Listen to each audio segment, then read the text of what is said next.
to Beyond the Ring, a podcast that covers all things in the stock show industry from the informative to the insane. Starring Ryan Rash. I do not prance, I sashay. I am not a Clydesdale. And Dale Hummel. The world is upside down, but we are all still moving forward. Now on with the show.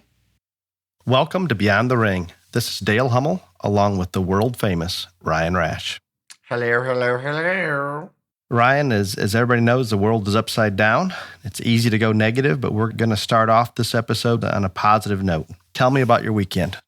Well, let's see. Friday, I flew to Ohio, and I judged a sheep show in Ohio. And then I flew back, and I judged a cattle show in Oklahoma. So it was very eventful.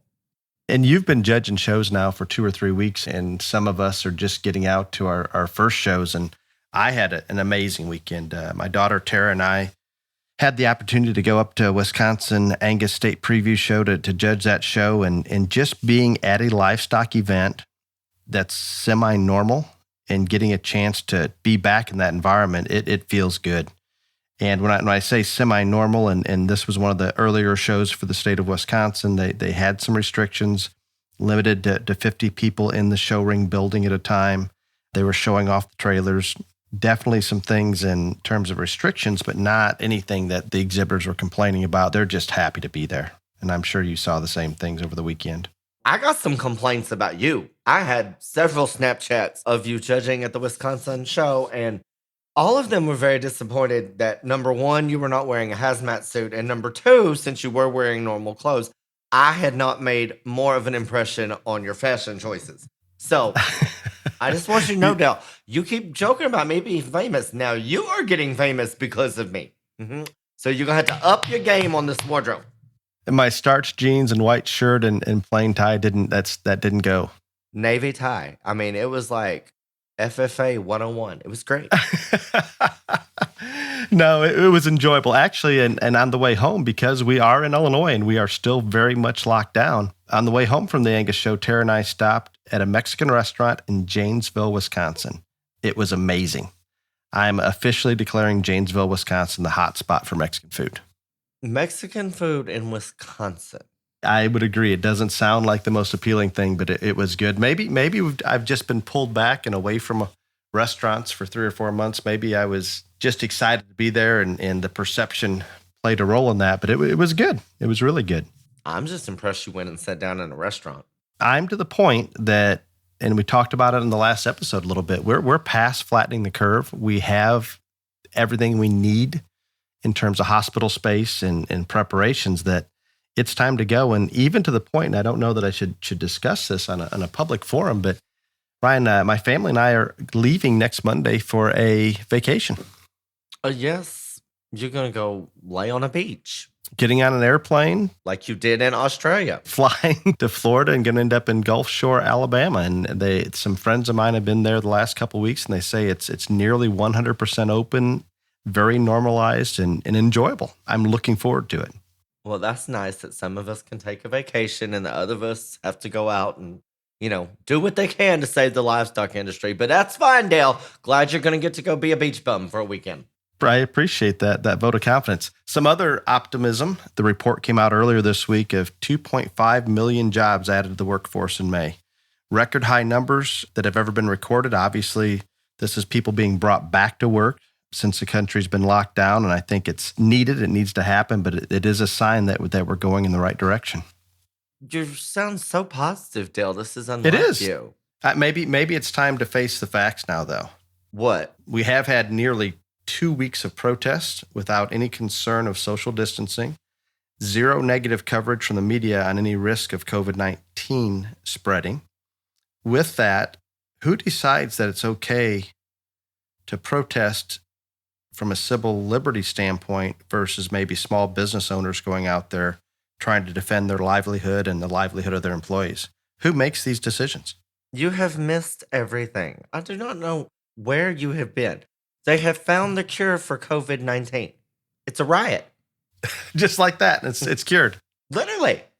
If you were to just listen to our media, I think you're right. I think you found the cure. As long as you're protesting what the media wants you to protest, then there is no chance of you getting Miss Rona. Go out there, rub elbows with all your fellow looters. It's fine. Totally acceptable. It all works that way. Mm-hmm. Well, with that said, we obviously, and everybody's aware, there's been protests across the country that, in my mind, the U.S. is now become a giant petri dish experiment that will determine if we can gather in large groups without restrictions. If we don't see a dramatic rise in hospitalizations over the next 2 weeks, there is no way that the extreme restrictions that we have in Illinois, California, and some other states can be remotely justified, nor will the people stand for it. They're not standing for it now. They just had to find some reason to protest. They did with the death of George Floyd. But here's the thing. None of this is going to matter because the media is not going to cover it. They are not going to cover it. They are only going to cover George Floyd and his death and all the other stuff that goes along with it.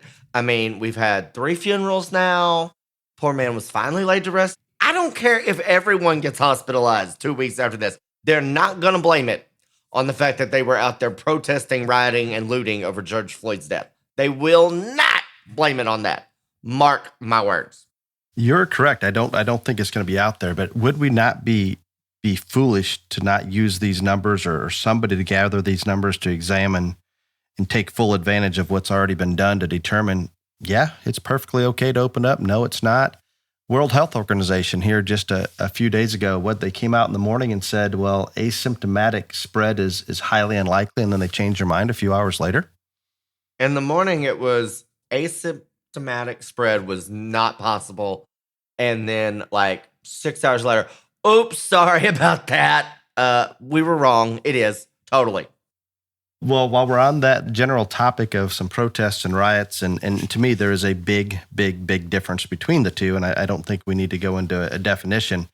But the hot topic has been this past week, defunding the police department. Ryan, what do you think about the police department being defunded in Crockett, Texas?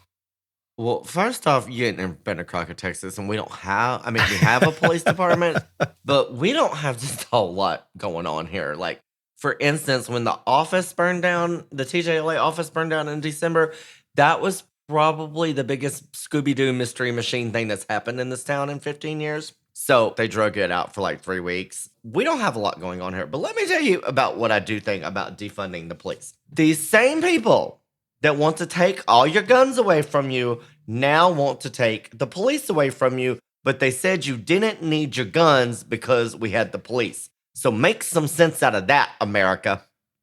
That is true. Just when you think the left has gone as far as possible, it even goes further. The fact that this past week, all the old, rich, powerful white people that have been elected officials in this country decide to get down on one knee wearing a kente cloth to honor George Floyd, if that is not offensive and racist and all this other stuff, I don't know what is, because they don't even know what a kente cloth is.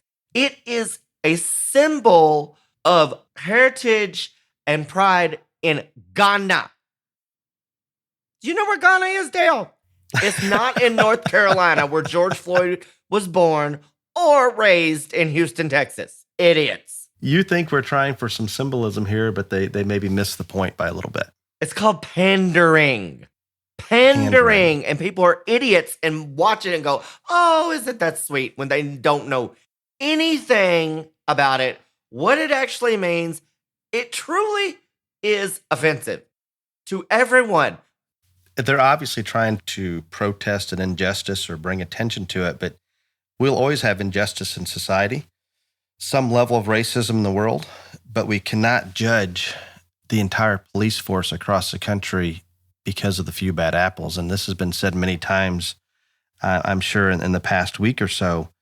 But we can do our best to identify aspects within the force and try to get rid of them. It's interesting to me that I even hear Republicans talking about more training for the police department. That's great, but I promise you that no amount of training would have changed what that police officer that murdered George Floyd would have done differently. He is not going to listen to an outside force that tries to come in and tell him to act like a decent human being. No way. I don't believe it. The person is who he is. This morning on Fox News, they were talking about that the officer almost decided to plead guilty. And then because of all the coverage and all this other stuff, that deal went by the wayside. But now it finally has come out on Fox News twice that the police officer and George Floyd used to work together at a nightclub and they had bad blood. So if this story continues and more information unfolds, there's probably racism involved, but this is more just the fact these two people worked together and did not like each other. I have heard some of the same information, and it's coming out in very limited sources, but it's come out more today on Fox News. Yeah, think about it in a manner that, okay, is it possible that this white police officer is that racist and is going to do whatever damage he can do to a African-American male?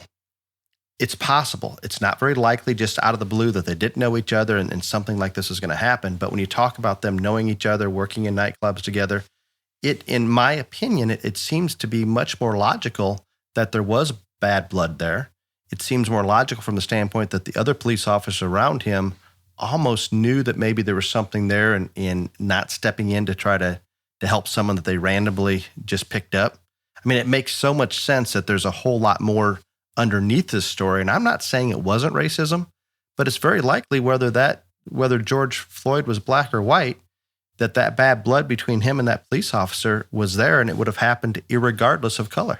The more the story unfolds, the thicker the plot gets. And no matter what, the man got murdered, and that's not right at all. And there's no way of justifying that. But they've done all they can right now. One officer's been arrested. He's in jail. I don't think he's made bail yet, even though they set bail for him. The other 3 officers have been arrested in jail. Now we have to wait for the trial and let that play out. So everybody, save your protesting for the actual trial, because it's going to be a lengthy one. So go home, go back to work, do whatever you got to do, and get your signs ready for the trial, because it's coming. And that leads me to, I heard a news spot, I believe it was on Fox News, and more times than not, Ryan and I are going to refer back to that. But the mayor of Chicago, Lori Lightfoot, comes out and says she's concerned that hundreds of businesses that were looted and burnt down and destroyed, basically, may not reopen in Chicago. She's fearful that they're going to move out of Chicago. Why did she not crack down on these low-life thugs when the rioting was happening? Why, as a business person, would you reopen, especially with what Ryan's saying here? We're going to have a long and lengthy trial. Any little glitch in that trial, what's likely to happen? Yeah, you just rebuilt, you just replaced your windows, rebuilt your entire business in the same location. And guess what? In my opinion, that's probably the same place it's going to happen again if this continues to happen and we don't crack down on the low-life thugs, thieves, looting, whatever you want to call them. It'd be crazy to continue to do the same thing and expect a different result. Oh, you're right. But I have decided that most people don't think rationally. And the biggest side effect of Miss Rona has been that people are now way more dumb than they used to be. No question. And speaking of unintelligent, we're talking about the mayors of Los Angeles, New York, and Minneapolis have already come out and said they're going to redirect funds from the police department into some of the poorer communities. Great. We need to put more funds in the poorer communities in an effective manner. But as soon as we defund that police department, we pull more police out of those communities that are also a little higher in crime and have issues and serious concerns of that. An example would be post-rioting in Chicago, the police pulled back just a little bit. Earlier this week, in a 24-hour period, there were 18 murders in Chicago because there was a less of a police presence. So what makes you think that's going to serve that specific community better by having less police? I'm confused. I do not think that there is any community that is going to be served having less police. When this whole defund the police bullshit started, I thought it was a joke and, whatever. But no, now it's serious and it's real. And it's even got the Democrats pretty on edge, because I think they thought at first, oh, this is a nice way, whatever. And now that it's taken such presence and got so much steam behind it, that they're like, oh no, now we can't be the party that isn't for police. That will not get us elected. So they're walking back their statements ever so slightly. But I just want y'all to seriously at home to think about a world, no matter where you live, whether it's in an apartment, in a city, out on a farm, wherever it is, you think about a world where there are not police. That means the only way that you can ensure your safety of yourself, your family, and your property is by private security. Now, there's lots of people that have enough money for private security. There's a whole lot more that don't. That is exactly right. And it's a lot of our Hollywood elite that are saying not only defund, but just abolish the police department. I envision, and Illinois is a great example. Let's fast forward into 2021. Picture this, a person, use myself as an example. I'm running behind to a business appointment. I get pulled over by a social worker / officer, whatever these new people are going to be called. Rather than give me a speeding ticket, I assume they would be deeply concerned about why I was speeding. I explain I woke up late. Obviously, they want to find the cause of that. They determine I'm spending too much time at work. That's the cause of my lack of sleep, and in turn, the cause of me waking up late, and in turn, the cause of me speeding. With that said, the social worker then takes it upon themselves to contact my employer and explain to him, I'm working too many hours. We need to reduce hours, still pay him the same as what I was getting paid in a full 40-hour week or more. This seems perfect. Maybe we should just go along with this, Ryan. We have no accountability. Why pay for anything in a store? Why bother to pay your bill at a restaurant? Why not just take whatever you want whenever you want? The repercussions would be a social worker explaining to you it's not your fault, but rather something in your past or in the history of our society has caused you to do this. We thought the past 2 weeks were bad. And you don't even have to abolish the police.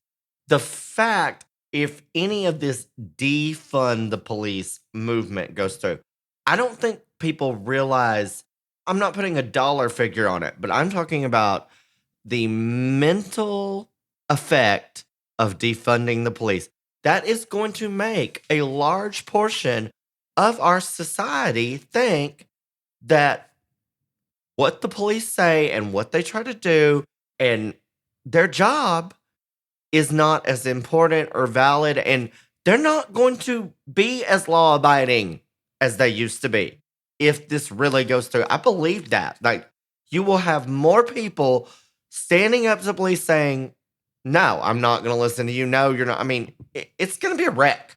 A complete train wreck, and it will continue to snowball. And there's a lot of research out there that talks about we have to crack down on petty crime, because if we don't, it continues to escalate because you can get away with this. And most of these people that are rioting and looting, to my knowledge, have been taken to jail and basically released. And that tells me that as soon as there's something that goes a little bit off in this trial, why would they not go out and do the same thing?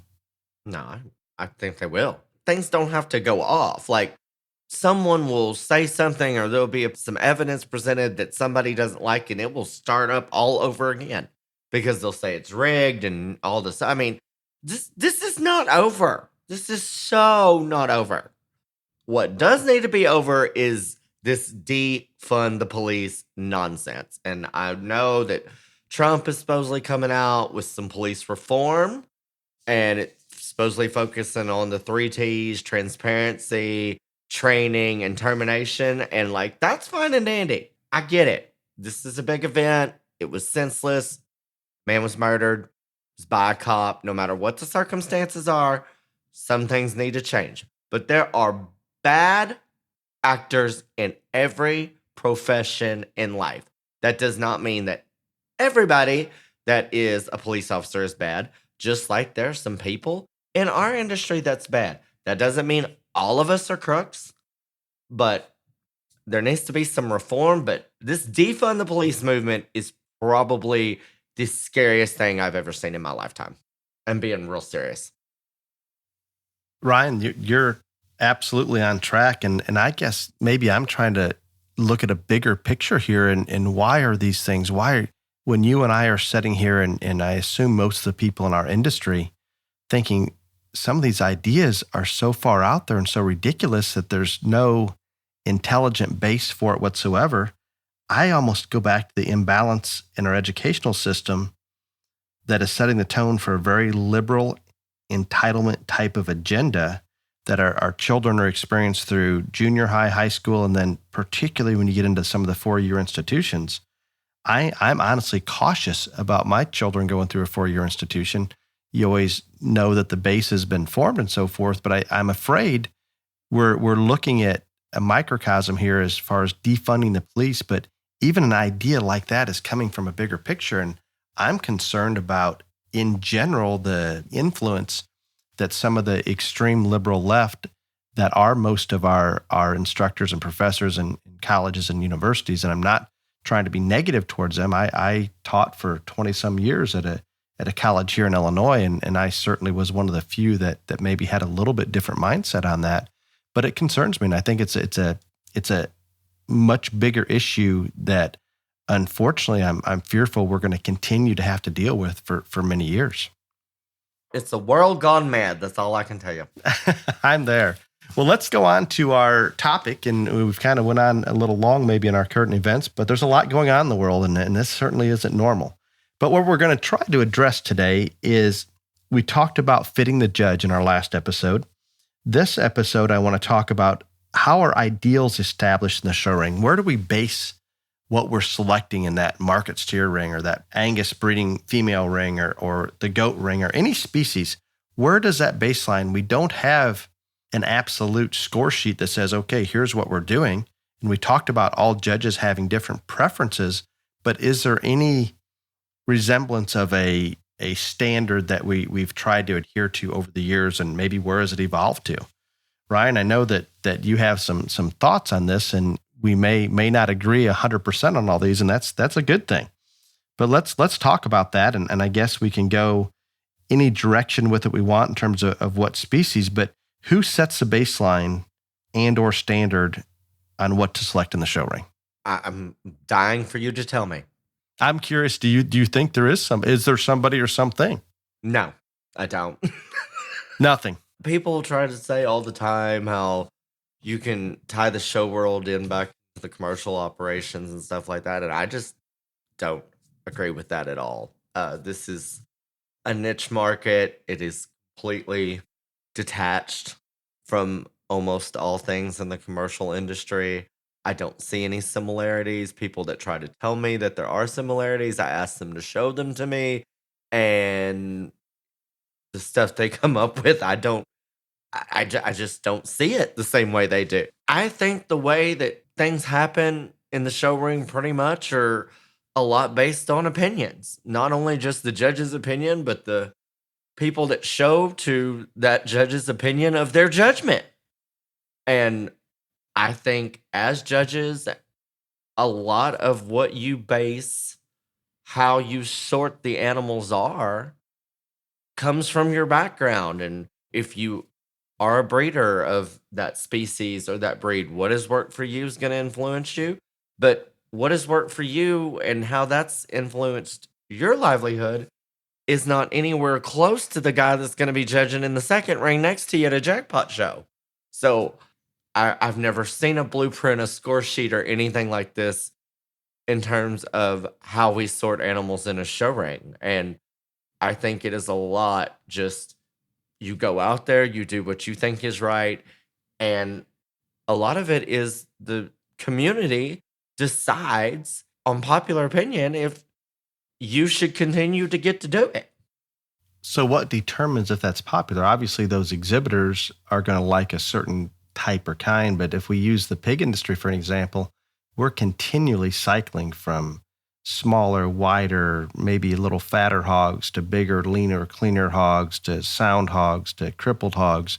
And we see it in all species, but it keeps revolving. So with that said, then let's tie in what determines what's the next trend? Where are we going to be next year in a given species? Again, I'm going to ask you since you seem to know because I don't. I think the reality of it is who's has the most influence at the bigger shows as national judges that are getting used multiple times. And if they're taking it a certain direction, I think that's going that way.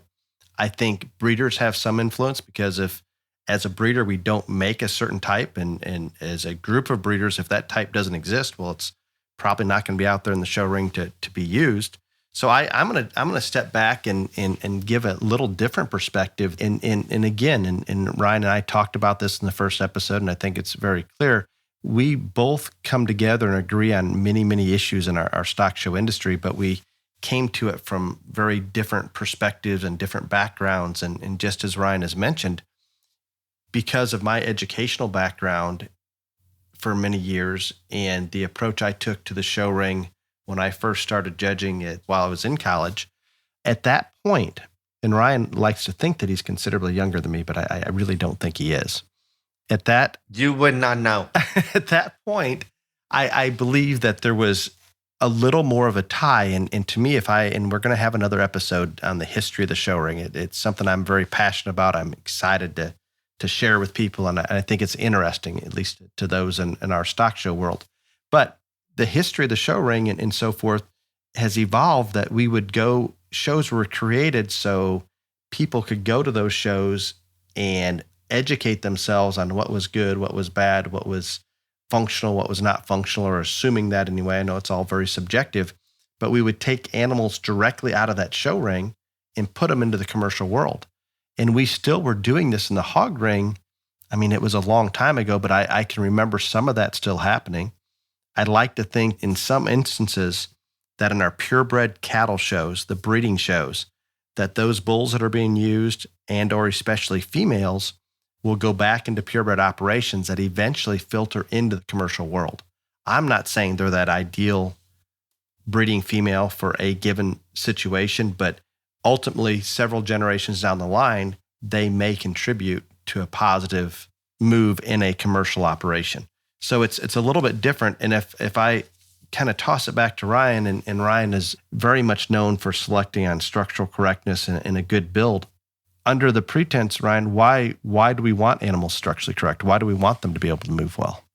Well, the reason that I want them structurally correct and I want them to move well is because when I grew up showing, I had to show a bunch of cripples because that's what you wanted them as wide as they were tall, and it didn't matter what their structure was like. And I didn't like showing those things. But I mean, I'm not saying that there is not a small percentage of what we select for in a show ring that has to do with the fact that, yes, sound structured animals are better for all of the industries, especially in breeding, because they need to be sound to be around multiple years, etc., like that. But like, I do not think that the large majority of what decides what is a champion versus a class winner at a show has jack diddly to do with a commercial operation at all.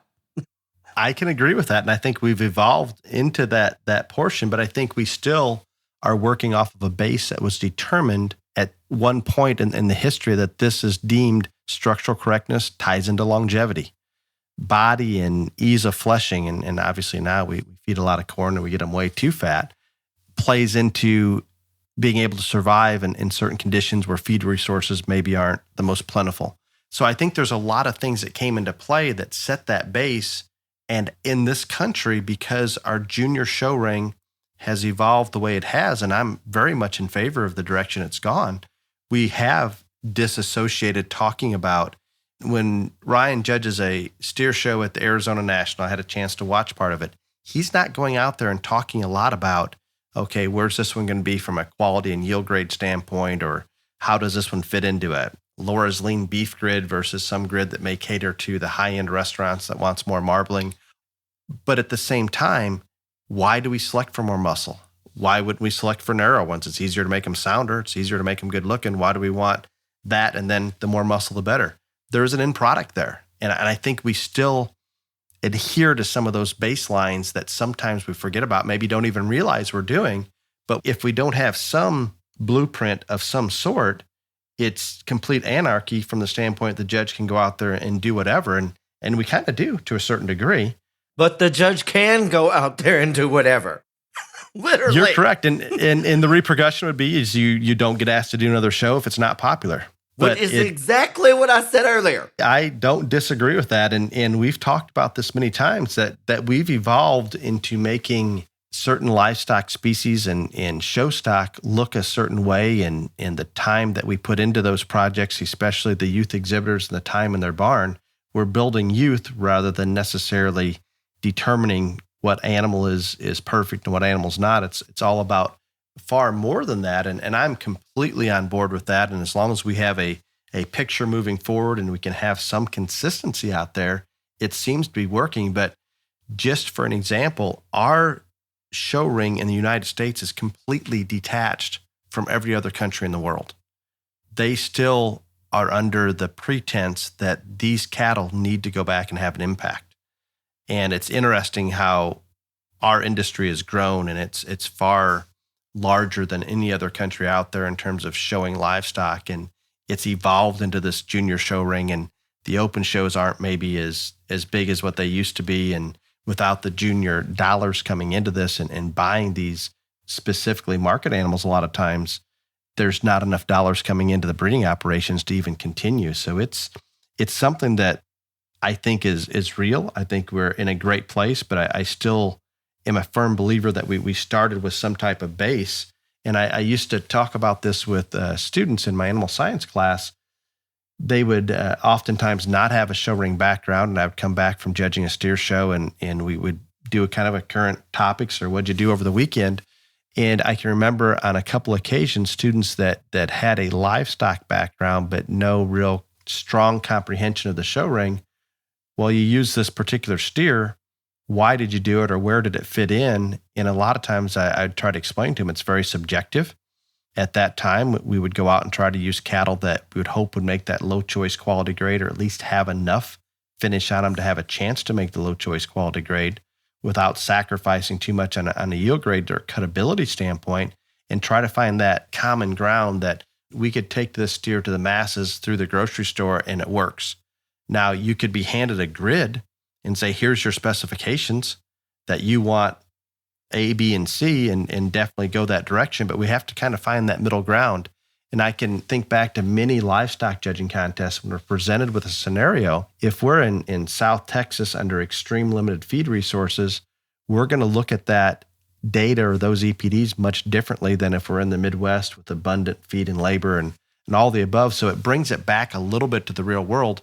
In general, we don't have any of those kind of things in the show ring. So there's a lot of assumptions being made, and Ryan brings it out as clear as any. And I would venture to make the statement that Ryan's as popular out there, especially in the junior show ring, as anyone. And we're basically exposing the fact that there isn't an absolute criteria. And those that are hiring judges are going to dictate a little bit, and those exhibitors, whether they show up or not, are dictating maybe the direction that we're going. I don't want to sound uneducated or anything about this whatsoever at all. And I'm not going to argue with you that there was at one time in this deal that this was more related or intertwined with the commercial industry. And perhaps in terms of the market animals, judging was more concerned based on what the packers and things like that were considered optimal at that time, or what they were wanting, or things that they would not have, etc. But I just don't see us there hardly at all anymore. And like, I can take for instance the show steer world. The steers that are winning big shows, I'm not talking about jackpot shows, I'm talking about major market steer shows. Fort Worth, San Antonio, Dallas, Denver, state fairs, you name it.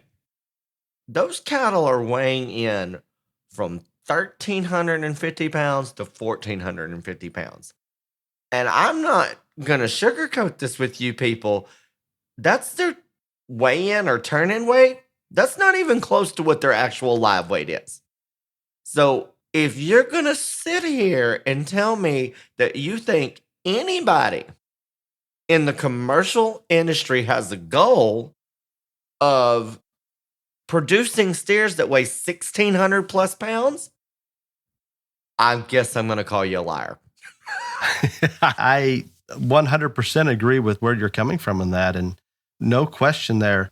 And yet, I will still find, and your judging coach, Dr. Skaggs, judged our state fair steer show here a couple years ago, and I still find people like Dr. Skaggs discussing maybe more acceptable windows of finish and maybe where they're going to be from a quality or yield grade. But I think those are exceptions. And those are some that have been doing this a long time and have been around for a long time. And we definitely have drifted from that. And to qualify what Ryan's saying, the justification that there really is, if any, a very limited blueprint or baseline at this point. In the 1980s, we went through a phase in the hog industry and the show ring that we made them really small, really wide, and really fat. And then at some point we decided, okay, they're too small, they're too fat, let's make them bigger and leaner. And we've got them so large and so lean that hogs would go to the packing plant and they couldn't allow them to go through normal bacon processing because there was no fat on these hogs to basically make any bacon. And I do recall that statement being out there in processors and the commercial world, and even at that time, the purebred breeders complaining about it because they're getting discounted when they send these hogs to market. And all of a sudden we went from this extreme, I mean, we're talking 1 or 2 tenths back fat leanness to let's go ahead and put a little more body condition on them so we can do that. And that was an example in my mind that came directly from the commercial world or the packers that actually influenced the direction that the show ring has gone. But that is the last time, and this would have been the early 1990s, that I can think of an example that the commercial world has really had any impact on the show ring. And Ryan and I, and a lot of you out there listening, I think take it for granted that disconnect has happened. And there is no question it's happened. But I think there are a lot of people out there wondering why or how did this happen? And I don't have an absolute justification for it, but there's no question it did. I'm going to call myself a hypocrite because when I went up to sort of a cattle show last weekend, or anytime I'm looking to make breeding decisions in cattle or purchasing cattle, or any way my vote is being counted in terms of what type of cattle I like, I lean more towards what I call a functional, extremely sound, structurally correct animal that I believe can go out there and survive in a little bit of a more real world situation. I'm not saying make him look commercial or anything like that, but let's have the fundamentals there and then put the bells and whistles on in addition. And I like bells and whistles as much as anybody, but I can use this weekend as an example. It was not a very large Angus show, but some good cattle were brought there, some very good young exhibitors out there that drugged some cattle to me. And I was probably would be termed much more critical on structural soundness. And given this was a no-fit show and these Angus cattle were being exhibited on hard limestone, so we're going to bring out every fault to an extreme. But there were plenty of cattle that in my mind weren't sound enough, and I didn't hesitate to get on the microphone and talk it as such. In defense of there's still somewhat of a baseline out there, my thoughts are, well, if they're not sound enough, they're not going to hold up. The longevity is not going to be there. And kind of like Ryan, I just like to see cattle move and hold themselves together on the move and do it with some grace. There's a lot of different directions that we can take to this.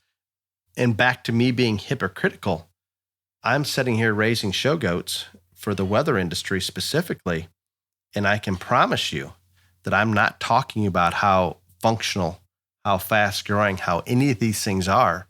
And if we want to relate the goat ring to the commercial world, we're in trouble because it does not exist.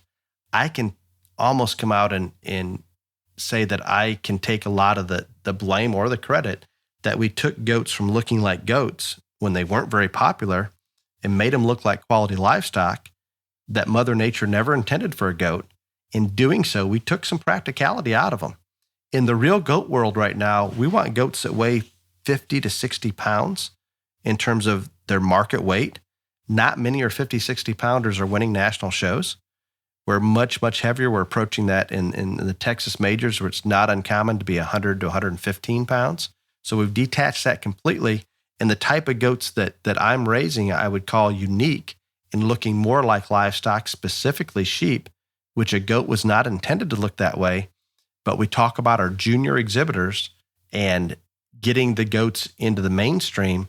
If we make them look more like what we're used to evaluating as far as quality livestock, they became much, much more popular.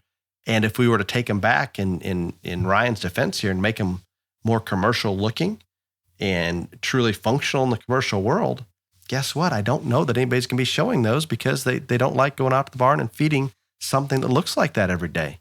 It just doesn't work. So I'm as hypocritical and jump both directions as any, but I do believe there's no question we have evolved into a disconnect, even though there's some baseline for this. And I'm excited, and I haven't discussed this in any detail with Ryan, but I want to bring to an episode the history of the show ring and maybe even break it down into cattle, swine, and maybe throw sheep and goats in the same. And we have some very unique individuals out there that can share a perspective that I think would be very interesting and very eye-opening from that standpoint. I want to take us, and we're kind of talking about cattle primarily here, and Ryan's one that says he really enjoys judging pig shows because of the structural differences and how easy it is to sort some of those differences out and so forth. We are in a position in the pig world, and maybe we could always say this, but every time we take a snapshot and you talk to people, and you could go back 30, 40 years, where are we in the show ring? Are we happy with where we're at in the show ring? Are we disappointed where livestock types are? But more times than not, and Ryan, please tune in here, in the moment, we always seem to think we're in the right place. But especially in the hog ring, we're going to be in a much different place in 2, 3, 4 years. Hogs change more than any other species, primarily because they have more breeding seasons available to them in a calendar year than any other species, so they can change more rapidly. That's just facts. And that's probably why they're able to do it. We always talk about this hog trend coming around in circles, and their reproductive age at maturity and litter size and getting 2.5 litters a year out of a given hog absolutely allows that to happen. They can just change quicker than any other species can because they can breed them more times a year than any other species can. But I agree with you that the hog industry does tweak and change more than most. But I would say over the last, as far back as 10 years, I think the hogs have stayed more consistent than they have in previous decades where, you did go from you wanted them as wide as they were tall and as fat as you can get them, and then you wanted them so tall and raily and lean, they almost disappeared in terms of muscularity and things like that. I mean, it was just mass chaos there when I was a small child and watching stuff like that. But I do think that they have found themselves more grounded in terms of what they are producing and the type and kind and that is out there in terms of the majority here lately. I'm not saying that people don't tweak things. I mean, there's a bunch of people talking about the hog industry tweaking things. I just judged a sheep show in Ohio, and I was talking to the guy that was going to judge the other ring, Justin Hull, and we were talking about the fact how the lamb industry has changed some over the years where we wanted them so heavy muscle, and now they're got to be so tall and upfronted and just a different type and kind. And so everything is going to tweak and change just a little bit. But I think that now more than ever, and I get your point that you're saying, we always think we're dead on in the moment. And then we look back and, oh, maybe that wasn't quite as good. I think part of that reason is just as you have stated earlier several times in this, that we are at a point in this industry that it is so immensely competitive. And I'm not just talking about the kids and the families that get these animals and go try to win with them. It is a competition amongst the breeders and the brokers themselves. Not just to get the higher prices for those animals, they want to be the ones standing in that backdrop picture because they raised it, they sold it, they fit it, etc. Just as bad as the kid on the end of the halter. And so that's why I think that everything does continue to evolve and tweak and change because everybody in this industry wants to be a winner. And that goes back to why I think this is the best industry in the world because there is not many that you can say every person involved in that industry wants to do everything that they can to be the winner, to be successful, to be victorious, and they take a great amount of pride in that. And so that's a big part of it, in my personal opinion. I believe that the fact that the breeders and the brokers are doing more than ever to assist those families out there showing, it's allowed everything to intensify to a point that it's hard for me to even explain. And you're correct. The hogs, in my mind, have stabilized in the show ring, not stopped changing, but stabilized over probably close to 10 years. And we're not seeing those radical swings. I would almost compare it to where we're at maybe in the cattle or the sheep or the goats are so infantile still in terms of their years of breeding them for show stock. But in general, even though we can change hogs more quickly, I believe a stabilization has come to play. And maybe that's because of what we're talking about right here. If we go back to the 80s and 90s, there was still that commercial influence or packer influence or some of those bigger breeders that still had a very strong commercial tie selling commercial boars and commercial gilts. And long ago, our purebred swine breeders that are active in the show ring no longer have that commercial market in any manner. So maybe because of just what we're talking about, now the change is happening a little more, I guess, not as rapidly because we do have people out there sorting these shows that are staying a little more consistent.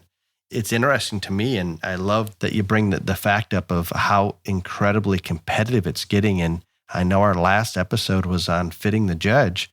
We talked about Scott Greiner using a similar animal today that he may have 5 years ago or even 10 years ago. Even though all the animals have gotten better and taking those good points to more of an extreme, it's still that same basic type within a contemporary group that he may be using. Ryan, in your mind, are you evolving each year? 5 years from now, are you still have that same ideal animal in your mind, depending on what's brought out in front of you? Just like in everything in my life, I think I'm pretty different and kind of unique because across species, I like and appreciate and admire these same qualities in all animals. And a lot of people make fun of me because I judge all species. A lot of people don't think that I'm competent to judge all species, but I really think that sorting livestock, there are some core principles that are the same regardless of what you're judging. And that is structure, that is muscularity, that is show ring look and poise. And then there are differences in terms of the fact, in terms of market animals, what is acceptable in terms of finish and market weight in cattle is obviously different in hogs and sheep and goats. And so as long as you stay current and involved in knowing what is competitive and what the masses think is the right direction, then I think everyone should be able to sort all species of stock instead of the few of us that do. I think everybody should because you should recognize those things and being consistent and doing all that. I love to go to livestock shows and I don't care what they are. And I don't care if I'm the guy judging or I am one of those weird people that even as a child, when I wasn't in the ring or back there working on one, I would just sit and watch the shows because I wanted to see what was happening, who had what. I wanted to hear what that judge thought of the different ones. I'm just weird that way. At these shows, I do just go and watch and sit and listen and learn. And I am a big believer that when you stop learning and listening, you start living. Now, I'm not going to say that watching somebody sort Kansas City, Louisville, Denver, or anywhere else is going to change my opinion completely or make me rethink my priorities when sorting stock, but I do learn something new every time I watch somebody.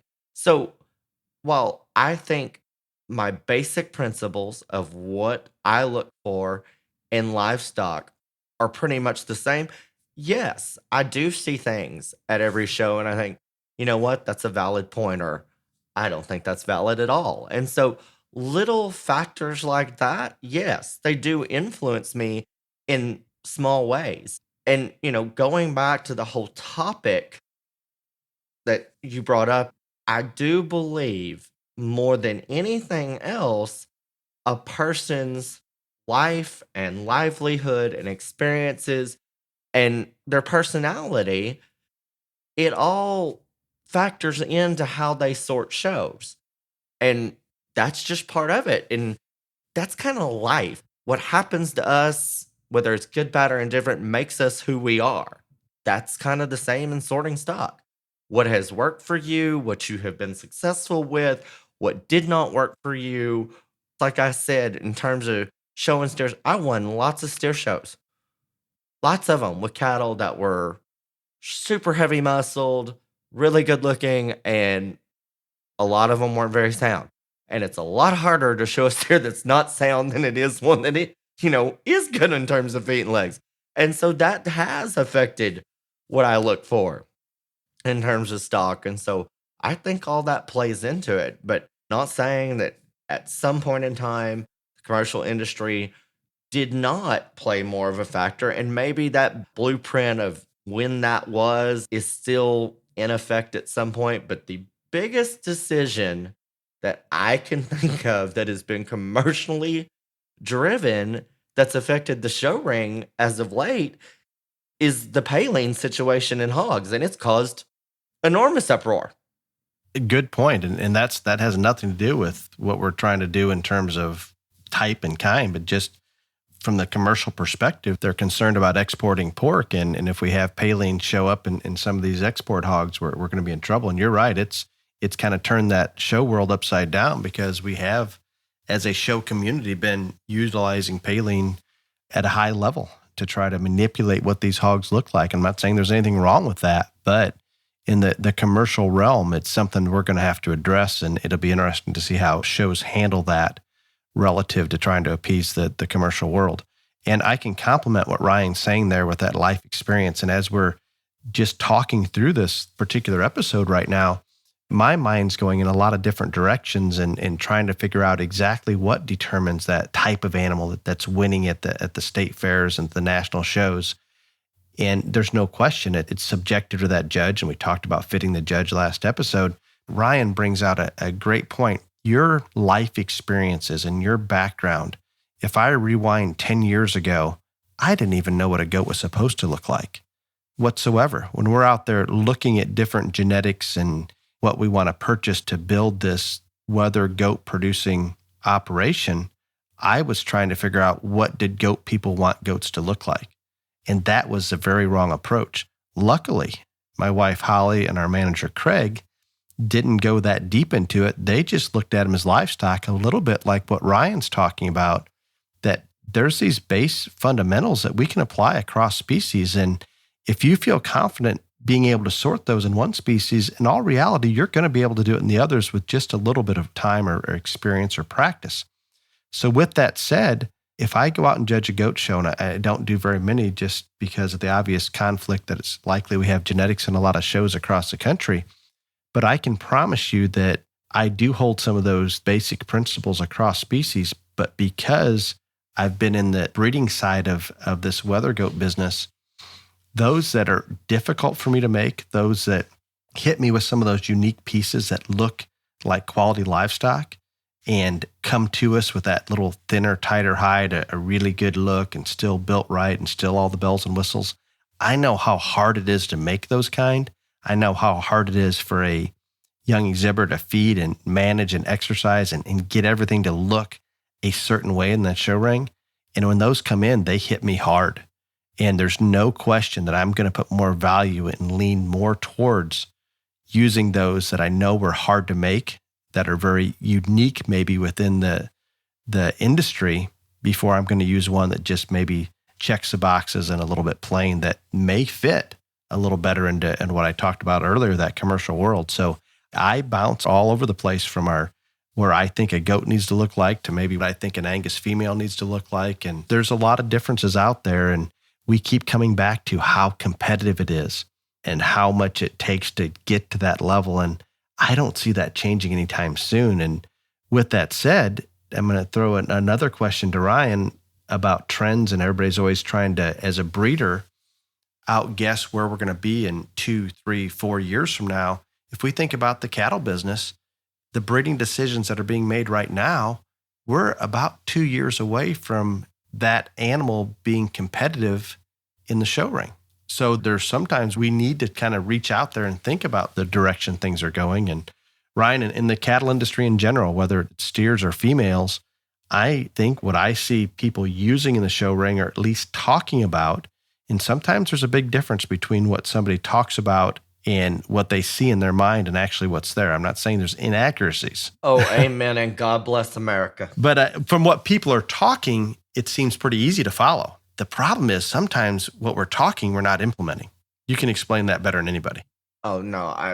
As much as I like to go to shows and as much as I like to watch them as much as anybody, and I do learn and I do listen, I think you hit a really good point right there that sometimes you're listening to whoever is sorting that show and they may talk a real good game, but what they are describing is not the animals that are out in the ring. It is not accurate. I mean, it sounds real nice, but it just doesn't fit what's going on out there. And so I do want to bring up a funny point.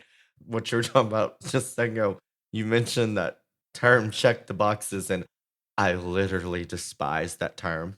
And this all goes back to this whole episode right here because I don't know what the boxes are and I don't know how you check them or what's in the box or anything else. And so the boxes are those fundamentals you talked about earlier. Yeah, I ain't buying into that. But anyway, so when somebody says that, I'm like, what's in the box? Where's the checklist? I mean, anyway. Nobody ever gave you one. No one has given me a box or a checklist at a show. So you're going to tell me Dr. Staggs did not give you a checklist or said, here's what you're going to do in a contest. I was a really difficult person to be on a judging team with, so we cannot blame Skaggs for what this is. I consider him one of the most intelligent people out there that obviously had success coaching, but some of that had to sink in. And I am the reason he has no hair. We'll just, he admits it and it's fine. But he gave you those boxes. I promise you, he gave you some of those. You just ignored it. I must have lit them on fire or something. I was a looter and a rioter at the time. I don't know. But speaking of that, and we did relate it to the show ring a little bit, I saw some regulations come out that this Kentucky State Fair is going to be held. And I know we're bouncing back towards the beginning a little bit there, but it just occurred to me, they released, and I didn't read the livestock show guidelines, but the guidelines for the horse show at the Kentucky State Fair is pretty invasive to the point that I saw that a lot of exhibitors just aren't going to do it. And it is frustrating. And we're circling all the way back around to what we call our current events or the beginning of the show. And I had several people at the show ask me about this before and after the show about the restrictions that are going on across the country at our livestock shows and if this was much different. And a couple of them had jokingly made the comment, if we hold up a protest sign or gather as if we're protesting, then we can bring as many people into this building. We can do whatever we want. And that seems a little frustrating. I'm much more in favor of equal justice across the board and everybody following the same guidelines and playing by the same rules. But it'll be interesting how all of this shakes out. And I'm in fear, just like Ryan stated so eloquently, the political atmosphere until after the presidential election does not help the situation that we're in terms of holding livestock shows or the situation the entire country's in, because it's a battle right now. And I don't think we're going to look at science. I don't think we're going to look at numbers. I think we're going to be completely dominated in the political arena will dictate what is allowed and what is not. I don't want to think that way. It not only makes me angry, but it hurts my heart to think that that's where we're at. But if you look at it and you watch the world around you and you see what's going on, there's no other explanation for it. And every day we get closer to the election, it's only going to continue to ramp up, and it's going to become more difficult, because the one thing about the last election is they threw every bit of dirt they had on Trump at him, the last one, and it didn't work. So there was nothing they held back for 2020, because they were going to get him one and done in 2016. So now they have to rely on what is going on right now and making it where it is either impossible to vote. They want people to be so depressed or so divided they don't even care about voting. They are literally having to manufacture a whole new playbook this time. And we are all watching it unfold. And unfortunately, we are the players in it right now. And it is unfortunate.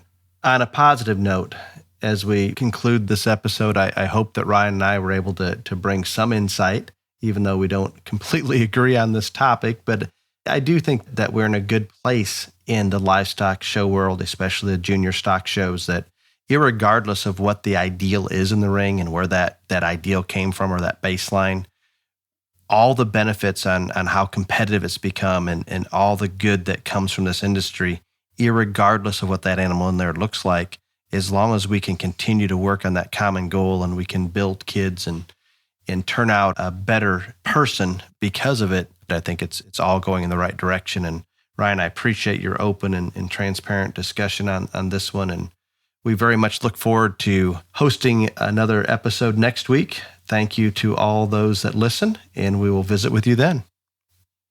Y'all come back now, you hear?